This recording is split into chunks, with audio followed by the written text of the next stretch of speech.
There's something truly special about game rumours. And I'm not talking about leaks or content that may appear or sequels to games that are non-existent. I mean genuine, made-up rumours.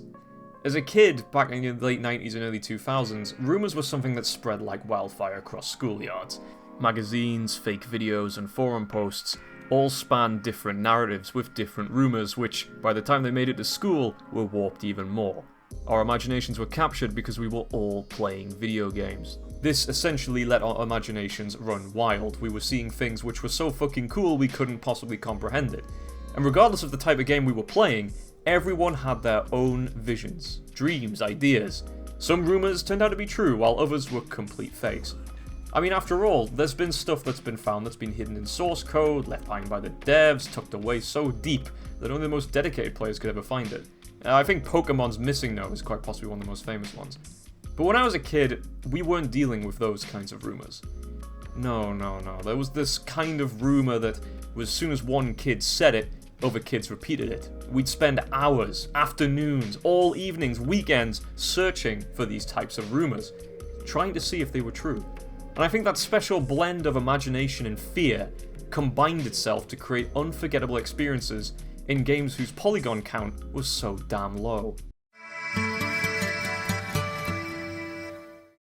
Some rumours go by the by and you forget them quite quickly as they come, but other ones stick with you. Even to this day you're wondering, was what that kid was saying true? Did he actually have a save file that was corrupted and speaking to him at night? Did the game console really tell him to switch it off? The reason I'm making this video is because I saw a video a year ago by a channel called FP45, an iceberg for The Simpsons Hit and Run. During that video, one of his friends, Elijah, at a summer camp tells him he unlocked a very rare car in The Simpsons Hit and Run, a purple dinosaur that could breathe fire and be driven by Bart. As soon as I heard this, my brain reawoke. It's almost as if I had this revelation that we had a very similar experience. A mate of mine told me the exact same kind of story. Once you hit 100% completion on Simpsons Hit and Run, you can unlock Truckosaurus as a drivable car. As a kid, this was absolutely wild. Truckosaurus was this huge metal truck in the shape of a dinosaur. How fucking amazing. It appeared in the call box and he tried to spawn it in, and as he did, the game crashed and his memory card wiped. I'd just like to say that this kid was like me and had an Xbox original, and everything was saved on the hard drive, so I should have realised that was a lie. But anyway, that sort of lie kept me going for absolutely ages. I was convinced, even into adulthood, that you could unlock Truckosaurus if you spent all that time achieving 100% save. Obviously we know now it's complete bullshit, but there's something really special about those kinds of rumours. But the one thing I need to clarify here is that all of these are innocent. These are kids telling kids random crap. The real rumours came from your siblings. Yeah. While your friends tended to have a sliver of doubt in anything that they told you, imagination running wild, if you heard it from someone who was older than you, it became a fact. And that brings me to one of the creepiest rumours I've ever heard. One that has stuck with me through all these years. And funnily enough, it was in a game called Peter Jackson's King Kong.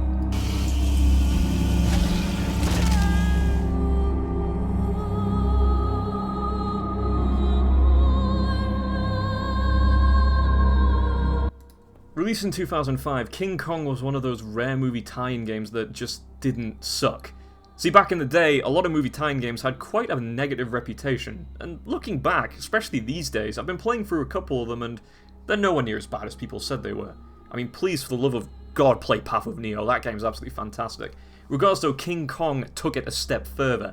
This game was atmospheric, cinematic, incredibly intense. Retreat!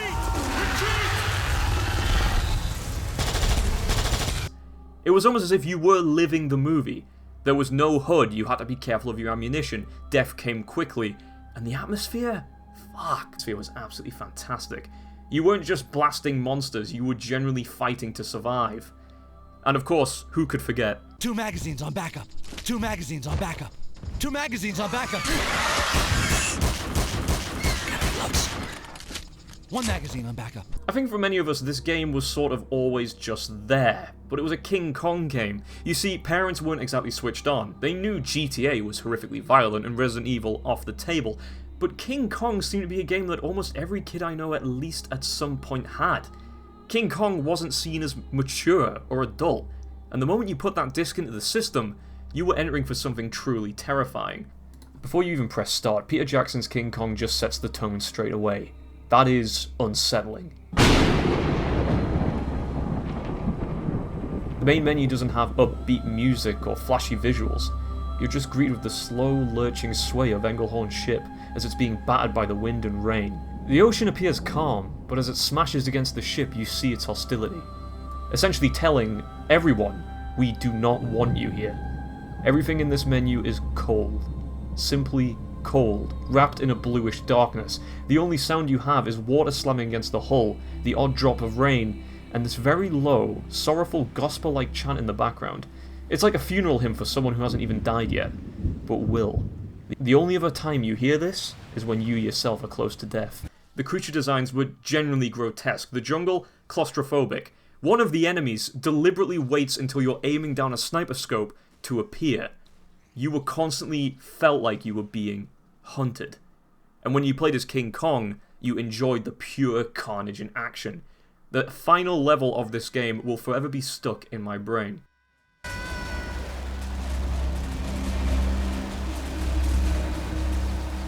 Not to mention, the sheer amount of extras and secrets you could find in this game was absolutely incredible. However, despite all the fear, despite all the panic, despite all the fun, there was one level which just brought on true horror. The museum. The museums were little bonus levels which you could unlock through getting points throughout the game. All the museums were little collections of concept art and 3D models that you could look at your own leisure. While probably not initially creepy on its own, this really did bring a genuinely unsettling feeling. Your main character, Jack, is constantly on edge. You can hear him breathing as he walks through the museum. Odd noises can be heard from the exit. And that's another thing too. If you want to leave the museum, you can't pause and quit. You need to walk into the darkness and turn your back on the statue. Now the statues change depending on which museum you go to, some of which were the insects, some of which are normal dinosaurs, some of which was King Kong. And then there was this one.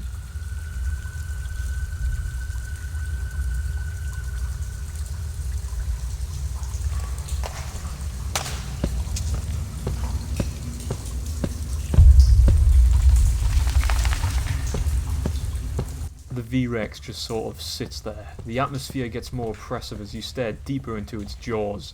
Frozen in action, true, but you get the unsettling feeling from the distant footsteps and weird screams that are muffled by the cave that this thing could come alive at any minute.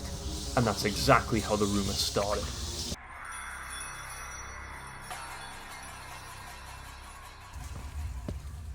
One of my best friends who I've known for 23 years came round my house and we fired up King Kong. As soon as we entered that museum level, we both felt the same fear we did as kids because of this rumour. What's funny is we both heard it from siblings who were older than us, him his brother, and my cousin. The rumour went like this. Firstly, you have to complete the game and have King Kong die. This is the default ending for the game, but it's an absolute necessary requirement. With King Kong's death and you're booted back to the main menu, you need to start a brand new game and play through it completely again. After you beat the game twice, you can hopefully have enough unlocked points to play the alternative ending. As a kid, I didn't actually know what alternative means, so when I was told this by my cousin, I was just like, oh, okay, we replay the final mission. Once you get to the top of the tower, however, you need to survive for at least 5 minutes. The reason this rumour was terrifying was because the details about it were actually correct.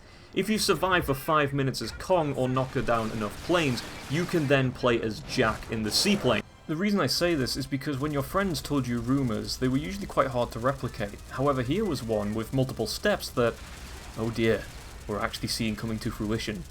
When you play as Jack, you can shoot down the other planes to defend King Kong. Successfully defending him will give you the alternate ending, in which Kong is returned to Skull Island and kept safe. With the planes fought off, and Kong returned to his natural habitat, the first step of activating this secret was complete.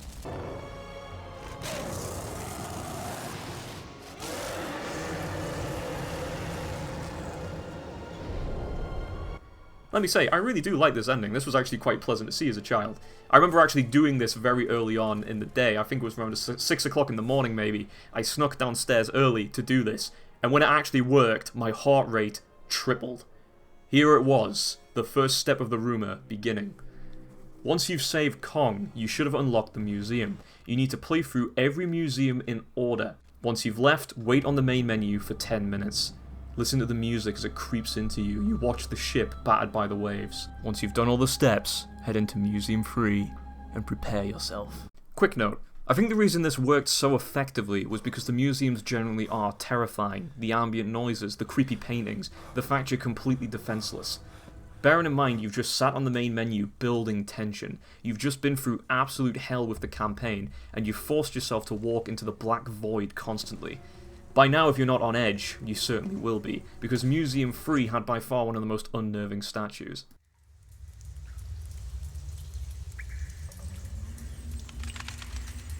Your next objective was to look at all the paintings, but avoid the statue in the center. If you look at the V-Rex at any point after you've looked at the first photo, what you want to occur will simply not happen. As you wander around this museum, you can start to hear noises which sound very, very eerie. Once you've seen every painting, stand in front of the V-Rex and slowly turn. Once done, head back to the start of the museum and wait. After 15 minutes of waiting, the V-Rex will come alive and hunt you down. Obviously, the statue never came to life. There's nothing in the files, there's no hidden trigger, there's no code waiting to be unearthed. It's just a simple story which childhood me would have warped into something truly nightmarish. But my god, what a beautiful lie. Look, this is what gaming used to be. It wasn't day one patches or 100% guides or getting every trophy or whatever the fuck. It was just mystery. Staring in the side of a foggy corner and thinking, what if there's something there? What if I can get past that fence? What if I can get under this level? These weren't just games, really. Growing up, these were playgrounds for imagination. The low poly count, the less than stellar graphics, the gameplay mechanics that just sometimes didn't make sense. You needed imagination to enjoy older games. We didn't need everything spelled out and we didn't want it to be. We wanted to believe in secrets. Ghosts hidden in pixels. All sorts of horror stories that you could find. Secret characters to be unlocked. Secret weapons to uncover. And it would live in your head for weeks. You'd become like a little explorer, pushing the game to its limits, trying to glitch your way to figure something out. And of course, nowadays we have better graphics, smarter AI, open worlds that go on forever and ever, but we've got Wikipedias, we've got data mines, we've got code that gets leaked before the game even comes out. We've traded our mystery for information. The internet was always around, but really, most of our knowledge came from magazines, and if we couldn't get that, we got it from friends. The statue never does turn its head, but for me, and for anyone that heard the story on a rainy afternoon, staring at the CRT screen while Engelhorn's ship rocked against the storm, it very well may have been real. That rumour lives on not because it was true, but because we believed it to be. And to be honest with you guys, that belief, that wonder, that imagination, that horror, it's what made being a gamer back then so goddamn special. As I said, it was just a rumour made up by someone older than me, and my friends heard it too from their older siblings, and it just seemed to pass down. But hey, old habits die hard, and while I was playing through King Kong again, I decided to check out the rumour one more time. Unfortunately, it was a...